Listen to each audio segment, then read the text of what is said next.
የቋንጣ ፍርፍር እና ቀለል ያለ ምግብ ነው ዝግጅቱን ይዤ የቀረብኩት እና መጀመሪያ ያሉኝ እቃዎች እነኚህ ናቸው።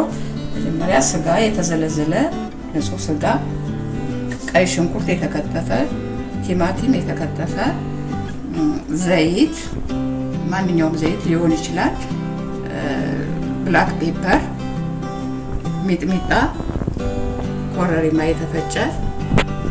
የተፈጨ ነጭ ሽንኩርትና ዝንጅብል እርጥብ ነው ይሄ፣ ጨው እና ቅቤ የተነጠረ። ይሄንን አገናኝተን እንሰራዋለን ማለት ነው። መጀመሪያ ይሄንን ነው የምንሰራው። ይሄንን ጥሬውን ወይም ቀቅለን ሳይሆን እንደ ቋንጣ ለመስራት በሚጥሚጣና በቅመም አድርገን ኦቨን ውስጥ እንከተዋለን። ከዛ ልክ እንደ ቋንጣ ይሆናል።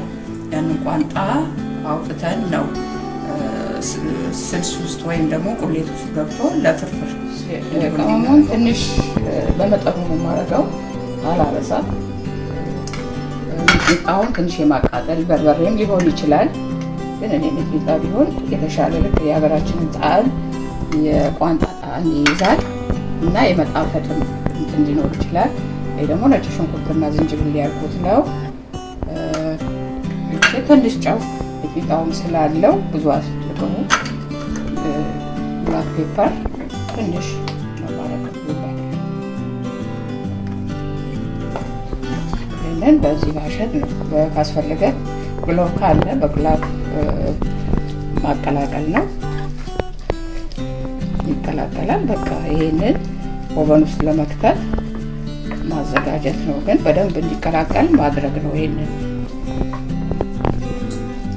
አሁን ስጋውን ኦቨን ውስጥ ለመክተት እዚህ ላይ እናስቀምጠዋለን ማለት ነው።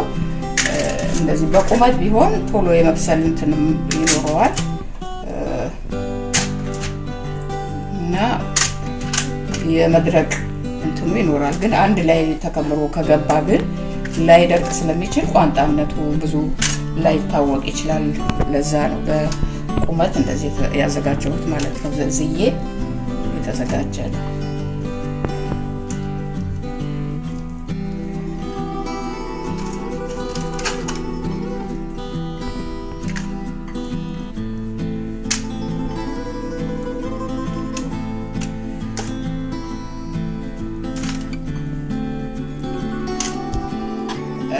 እንግዲህ ይኸውና ይሄንን ደርድሬዋለሁ። ስጋውን አሁን ኦቨን ውስጥ እንከተዋለን ማለት ነው።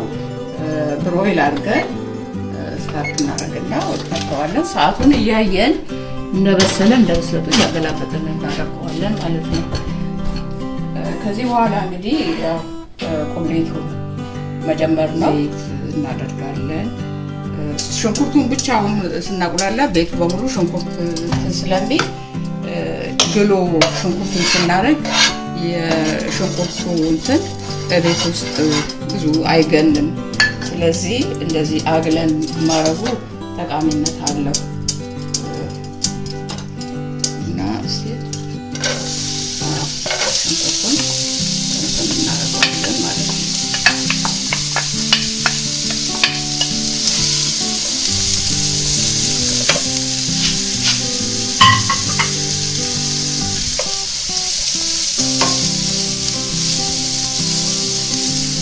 ትንሽ እስከሚብላላ ድረስ እንጠብቀው። አሁን ሽንኩርቱ ተብላልቶ ቲማቲሙን አስገብቻለሁ።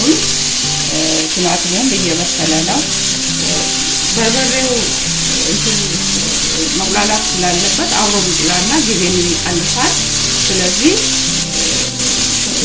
በርበሬውን እጨምራለሁ ማለት ነው። አብሮ ቢብላላ ትንሽ እንትን ማለት አለብን እና ይሄ ዳርዳሩን ደግሞ በርበሬው እንዳይነካ ማለት ነው። ምክንያቱም በርበሬ ዳርዳሩን ከነካው በጣም የቤቱ እንትን ይበላሻል ማለት ነው። መሀሉ ላይ ብቻ ማማሰል ነው እንዳይደርስ ማለት ነው። እና ውሃ አድርጌያለሁ። ጠብያለሁ፣ አቁላላለሁ፣ ተመልሼ እመጣለሁ። እሺ አሁን ትንሽ ዝንጅብልና ነጭ ሽንኩርት አብሮ መቁላላት ስላለበት አረጋለሁ። እዚህ ጋር ትንሽ ኮረሪማ ሳይበዛ ጨው መብዛት የለበትም ማለት ነው። የፈለገው ሊያበዛ ይችላል። ብዙ ባይበዛ ጥሩ ይመረጣል።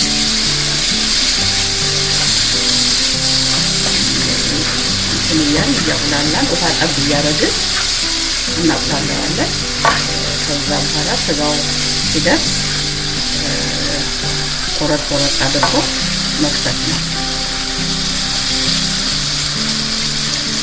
እየፈላ ነው ይገባል። ትንሽ ታመረነት ነው።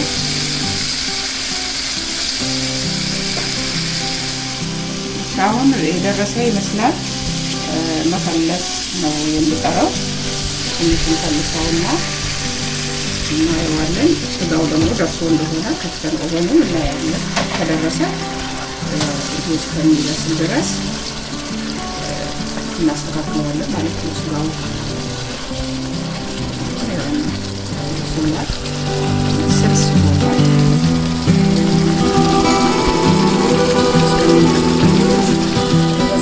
መብሰሉን እስቲ እንየው። ስጋውን ቋንጣ እንደሚመስል ነው ይመስላል። የሚበቃው ይመስላል። በቂ ነው። ከበላይ ያራል እና አሁን በደቅ ሲል ልክ እንደ ቋንጣ ነው የሆነው። እና ኦፍ ማድረግ ነው። አሁን እሱ እየደረሰ ይመስላል። እንግዲህ መድረሱን የምናየው ይኸው ከባቢ ከላይ የመውጣት ቅድም ምንም ነገር የለውም ነበር ትንሽ ያደረኩት፣ ግን አሁን የመታየት እንትን አለው። ስለዚህ አሁን ስጋው አብሮ መብሰል አለበት ማለት ነው። ስጋውን ወደ መቁረጡ ልክ እንደ ቋንጣ ሆኗል። ቋንጣ ነው። ረዘም ረዘም አድርጎ እንደዚህ እንደው የሀገር ቤትን እንትን ለማስታወስ ነው። በዚህ ቋንጣ ለመስራት ችግር ነው፣ አይመችም። ዘመድ መስቀል ምናምን አለ። ግን ይሄ በቀላሉ ቤት ውስጥ ወዲያው የሚሰራ ፍሬሽ ነገር ነው። በቃ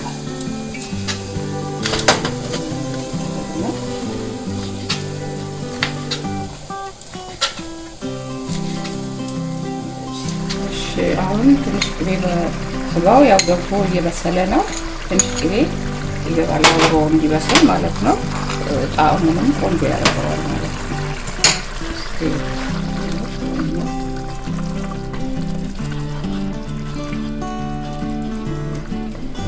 እንዲጠቀጠቅ ብቻ ነው እንጂ በስሏል። ስጋው ራሱ በስሏል። ትንሽ ጊዜ የቀረው ማለት ነው።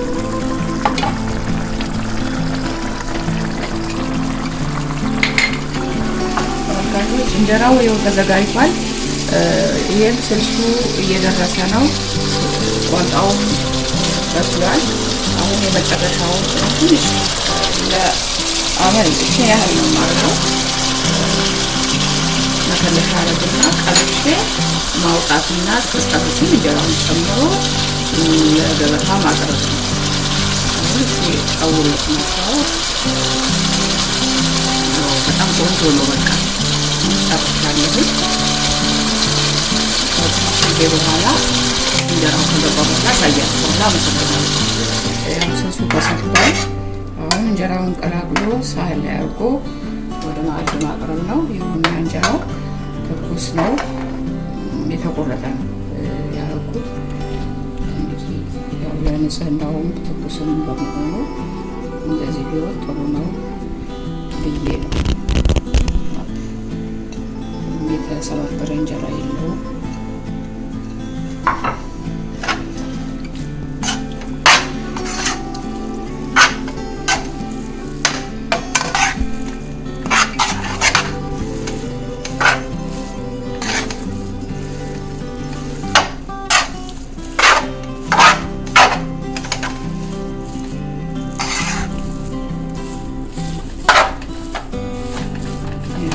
ቆንጆ ነው።